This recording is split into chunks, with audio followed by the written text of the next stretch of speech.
ناظرین پروگرام میں آپ کو ایک بار پھر خوش آمدید کہتے ہیں۔ مصعب، کسی شخص نے اللہ پر یقین نہیں رکھا اور پھر دوری بھی اختیار کر لی اسلام سے، اس کے بارے میں کیا حکم؟ اس کے بارے میں جیسے بریک سے پہلے ہماری بات چل رہی تھی کہ جو اسلام لانے کے بعد اسلام کو چھوڑ دے۔ آپ نے حاکم کی بات کی، جی، آپ کو لگتا ہے کہ آج پاکستان میں جو حاکم ہیں وہ اسلام پر جو ہے وہ عمل پیرا ہیں؟ اور پھر آج کے دور میں تو مصعب ڈو مور کی جو ہے وہ سچویشن ہے، جتنا کیا جاتا ہے اتنی جو ہے وہ پذیرائی ملتی ہے، جی ہاں پذیرائی ملتی رہتی ہے، اور باقاعدہ جو ہے ان کو تمغے ملتے ہیں، اور پھر باقاعدہ سٹیزن شپ مل جاتی ہے، اور باقاعدہ ان کو ایک پروٹیکٹ کیا جاتا ہے۔ اس حوالے سے آپ کیا کہیں گے؟ دیکھیں جس طرح ایک انسان کی انفرادی ذمہ داری ہوتی ہے اور ہر شخص سے اس کی ذمہ داری کے بارے میں پوچھا جائے گا، تو ایسے ہی حکمرانوں سے بھی ان تمام معاملات کی پوچھ گچھ ہوگی۔ اگر وہ اس عدالت کے سامنے جو دنیاوی عدالت ہے جواب دے، اگرچہ نہ بھی ہوں، لیکن ایک آخری عدالت ضرور ہے کہ جہاں ہر ایک کو جو ہے وہ جواب دہ ہونا ہے، اور وہاں کوئی استثناء نہیں ہے، وہاں کوئی وکیل نہیں ہے۔ ہو سکتا ہے 58(2) بھی وہاں پر بھی نہیں، استعمال ہو۔ وہاں کوئی 58(2) بھی نہیں ہے، اور وہاں کوئی جو ہے وہ کوئی آرٹیکل نہیں چلتا، وہاں صرف ایک ہی عدالت ہے، اور وہاں پر عدل اور انصاف ہر ایک کے ساتھ ہوگا۔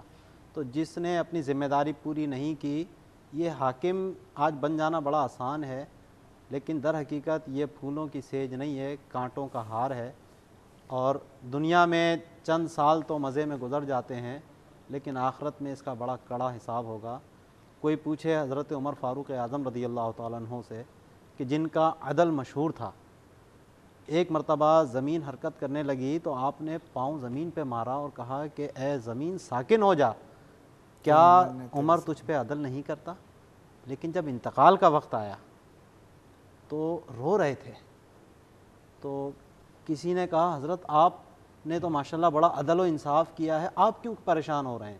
تو حضرت عمر رضی اللہ تعالیٰ عنہ فرماتے ہیں کہ یہ جو میں نے خلافت کے ایام گزارے ہیں، میری تمنا یہ ہے کہ نہ ان کے بدلے میں مجھے کوئی ثواب ملے، نہ ان کے بدلے میں میری کوئی پکڑ ہو، اللہ اکبر، یعنی برابر برابر چھوٹ جاؤں میں۔ حضرت عمر جیسا حکمران یہ کہتا ہے، وہ کہتے ہیں کہ دریائے نیل کے کنارے، فرات کے کنارے اگر ایک کتا جو ہے وہ مر جائے تو اس کا خون بھی عمر کی گردن پر ہوگا۔ تو آج جو ہمارے ملک میں حکمران ہیں یا جو بھی حکمران جب بھی آئیں تو ان کو سوچنا چاہیے کہ یہ کتنی بھاری ذمہ داری وہ اپنے سر پہ اٹھاتے ہیں۔ سوچنا تو دور کی بات ہے، جس پروسیجر سے وہ آتے ہیں اس پروسیجر کی کچھ ڈیمانڈز ہیں وہ پوری کرتے کرتے گورنمنٹ ختم ہو جاتی ہے۔ ایک کالر ہمارے ساتھ لائن پہ موجود ہیں۔ السلام علیکم۔ السلام علیکم۔ وعلیکم السلام، کون اور کہاں سے بات کر رہے ہیں؟ میں سلمہ بول رہی ہوں راولپنڈی سے۔ جی فرمائیے۔ میں یہ کوشچن کرنا چاہتی ہوں کہ جو ہم خواتین ہاف بازو پہنتی ہیں نا، تو ان آگے سے اوپر سے چادر بڑی سی لے لیں تو کیا اس سے نماز ہو جاتی ہے؟ بس یہی پوچھنا تھا۔ ٹھیک ہے، بہت شکریہ کال کرنے کا، آپ پروگرام دیکھتے رہیں۔ مصعب، ساحل نے پوچھا کہ ہاف جو ہے وہ شرٹ اگر ہو اور اس کے اوپر بڑی سی چادر پہن کر نماز پڑھی جائے تو نماز ہو جائے گی؟ عورتوں کا ہاف شرٹ استعمال کرنا ناجائز اور حرام ہے اگر وہ اس حال میں کسی نامحرم کے سامنے آئیں۔ اگر وہ اپنے کمرے میں ہی ہیں تو جائز ہے۔ پورا مسئلہ بیان کرنا زیادہ مناسب ہے کیونکہ آج کل یہ وبا بھی بڑی عام ہے، اور جہاں تک اگر وہ اپنے کمرے ہی میں ہیں اور وہ پھر اللہ کے حضور حاضر ہونا چاہتی ہیں تو اللہ رب العزت کے حضور حاضر ہونے کے لیے بھی پردہ ضروری ہے۔ بالوں سے لے کر پاؤں تک پورا حصہ چھپا ہوا ہو، یہاں تک کہ اگر باریک دوپٹہ پہن کر بھی نماز پڑھی تو نہیں ہوگی۔ ہاف بازو کے اوپر جب بڑی چادر لپیٹ کر نماز پڑھی تو نماز ہو جائے گی، اس میں حرج نہیں ہے، مگر یہ تمام باتیں جو ہیں ان پر غور کرنا چاہیے۔ ٹھیک، ایک کالر ہمارے ساتھ لائن پہ موجود ہیں۔ السلام علیکم۔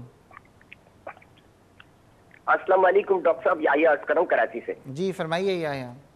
ڈاکٹر صاحب ماشاءاللہ بہت اچھا پروگرام کریں، بڑی معلومات دے رہے ہیں۔ افطار کے انتظامات کے متعلق بات ہو رہی ہے تو ماشاءاللہ افطار پہ بڑی رونقیں ہوتی ہیں اور ہم کافی انتظام کرتے ہیں۔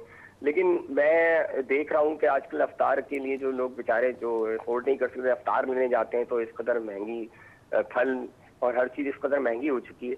تو مفتی عابد صاحب سے میرا سوال یہ کہ ہم کیا برکات کا مقصد, رمضان کی برکات کا مقصد یہی سمجھتے ہیں کہ رمضان آتے ہی اپنے منافع میں اضافہ کر دیں اور ایک اتنی انتہا تک چیزوں کو پہنچا دیں کہ افطار تک لوگوں کا کرنا مشکل ہو جائے؟ تو ہمیں کیا یہ ہمیں زیب دیتا ہے ایز اے مسلمان کے اس مہینے کو منافع کے لیے استعمال کریں یا برکات کے لیے استعمال کریں؟ بس میرا یہی سوال ہے. بہت شکریہ ہے کال کرنے کا, پروگرام دیکھتے رہیے. جی مصطفیٰ کیا کہیں گے آپ؟ میں ان کی بات سے کے ساتھ وہ ایک جو اسلامی حکمران کی بات چل رہی تھی, میرے ذہن میں بار بار ایک عظیم الشان ہستی کا ذکر آ رہا ہے. حضرت عمر رضی اللہ تعالیٰ عنہ نے ایک گورنر مقرر کیا مصر کا, اور پھر شکایت آئی کہ آپ کے گورنر جو ہے وہ مختلف شکایتوں میں سے 2 شکایتیں میرے ذہن میں ابھی آ رہی ہیں. میں بالخصوص اپنے گورنر صاحبان کو یہ روایت سنانا چاہوں گا اور بالعموم تمام الیکٹڈ ممبران جتنے بھی ہیں کہ دیکھیں طرز کیسا تھا ان کی طرز حکمرانی کا. حضرت عمر کو جو شکایتیں ہیں اس میں سے 2 یہ تھی کہ آپ کا گورنر ہفتے میں 1 دن چھٹی کرتا ہے, اور دوسری شکایت یہ آئی کہ آپ کا گورنر لیٹ آتا ہے. یعنی عوام اگر 8 بجے 9 بجے آ جائے تو آپ کا گورنر گھنٹہ 1.5 گھنٹہ لیٹ ہی آتا ہے. اچھا, ہمارے گورنر تو شام کو اٹھتے ہیں جی, تو لوگ پوچھتے ہیں کہ آتے کب ہیں. ہاں, وہ یہ بھی نہیں پتہ چلتا ہے.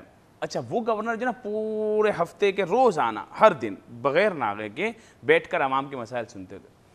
حضرت عمر مدینے سے تشریف لائے اور بلا لیا گورنر کو اور پوری عوام کو اکٹھا کیا. ہاں بھائی شکایت ہے, بولا ٹھیک ہے آئیں جی گورنر صاحب آپ کے متعلق جو شکایتیں پڑھ کے سنائی جائیں. ایک شکایت ہے ڈاکٹر صاحب, جب انہوں نے اس کا ریزن بیان کیا نا تو شکایت کرنے والوں کی چیخیں بلند ہوئی. کیا تھا؟ سب سے پہلا کہ چھٹی کیوں کرتے ہو ہفتے میں 1 دن؟ کہا حضور میرے پاس لباس نہیں ہے, جو کپڑے میں پہنا ہوا ہوں میرے پاس دوسرا سوٹ نہیں ہے, تو ہفتے میں 1 دن چھٹی کرتا ہوں اور پھر اس کپڑوں کو اتار کر دھوتا ہوں اور دھو کر انہیں سکھاتا ہوں. اسی اثنا میں دن نکل جاتا ہے تو میں حاضر نہیں ہو سکتا کیونکہ پورا ہفتہ میں وہی لباس پہنا رہتا ہوں تو وہ گندا ہو جاتا ہے. عوام کی چیخیں بلند ہو گئیں. پھر انہوں نے کہا حضرت عمر کی عدالت ہے کہ یہ بتاؤ لیٹ کیوں آتے ہو؟ کہا حضور میری بیوی معذور ہے, میں نماز کے بعد اس کے لیے آٹا گوندتا ہوں, پھر روٹیاں پکاتا ہوں, پھر وہ کھا بھی نہیں سکتی اسے کھلاتا ہوں اور پھر خود کھاتا ہوں. اسی اثنا میں ایک وقت گزر جاتا ہے اور میرے پہنچنے میں تاخیر ہو جاتی ہے. عوام کی چیخیں بلند ہو گئی. یہ تھے ہمارے گورنر, یہ تھے ہمارے حکمران. اور آج میں آگے کچھ نہیں کہنا چاہتا, میں کسی پر تنقید نہیں کرنا چاہتا, صرف اپنے ان تمام بھائیوں کے لیے جو ان ذمہ داریوں پر فائز ہیں ان باتوں کو مشعل راہ بنانے کی میں التجا کرتا ہوں. سب ایک کالر کی طرف بھی جائیں گے, ان کے کوشچن کی طرف بھی جائیں گے, لیکن ایک ہمارے ساتھ لائن پہ کالر موجود ہیں. السلام علیکم. وعلیکم السلام. جی کون اور کہاں سے؟ چیچا وطنی سے. جی فرمائیے. پہلے میرے بھائی نے سوال کیا تھا غالب نے کہ اگر کوئی انسان اللہ کو ماننے سے جو انکار کرے تو اس کے بارے میں, تو میں یہ بتانا چاہی تھی ایک ڈیٹیل کہ وہ ایک 17 ایئرس کا جو ہے بچہ ہے, تو اس کے ساتھ کس طرح سے ڈیل کیا جا سکتا ہے. اور اس کے پیرنٹس یہ بات جو ہے چھپاتے ہیں اور دوسروں کو بتانے نہیں دیتے کہ اس کو کوئی باہر سے آ کے سمجھائے. تو ہم بچے کی کوشش کرتے ہیں کہ ہم اس کو سمجھانے کی کوشش کریں, تو ہم کیا کریں کہ وہ ہمارے سے جو ہے سمجھ جائے. ٹھیک ہے, بہت شکریہ کال کرنے کا. جی دوسرا سوال بھی ہے میرا ایک. جی فرمائیے. کہ ہاشمی کو زکوٰۃ دے سکتے ہیں؟ ٹھیک ہے, یعنی آپ سادات کی بات کر رہی ہیں؟ نہیں, یعنی کہ ہاشمی جو ذات ہے اس کو زکوٰۃ اس کے پر ہوتی ہے, جائز ہے یا نہیں ہے؟ ٹھیک ہے, بہت شکریہ. ایک کالر اور ہے ہمارے ساتھ لائن پہ. السلام علیکم. السلام علیکم جی. وعلیکم السلام. کون اور کہاں سے بات کر رہے ہیں؟ طاہر بات کر رہا ہوں راولپنڈی سے. جی فرمائیے. میں نے مفتی صاحب سے ایک سوال ہے میرا کہ جو ہماری ایک تو داڑھی ہوتی ہے جو فرینچ داڑھی ہے, یہ جائز ہے کہ ناجائز ہے؟ ٹھیک ہے, بہت شکریہ کال کرنے کا. مصعب رمضان المبارک, انہوں نے پوچھا کہ رمضان تو برکتوں کا مہینہ ہے, لیکن اس کو ہم نے منافع کا مہینہ بنا دیا, اس کو ذخیرہ اندوزی کا مہینہ بنا دیا. کیا کہیں گے آپ اس حوالے سے؟ بالکل, یہ ہم سب سے بڑی زیادتی اپنے آپ سے کر رہے ہیں. اللہ نے جو موقع عطا فرمایا اس کو اپنے ہاتھ سے ضائع کر رہے ہیں. جو مسلمان باقی 11 مہینے جو چیز کھا سکتے تھے رمضان میں اس کے منہ سے چھین رہے ہیں بجائے اس کے کہ اس کو پیش کی جائے.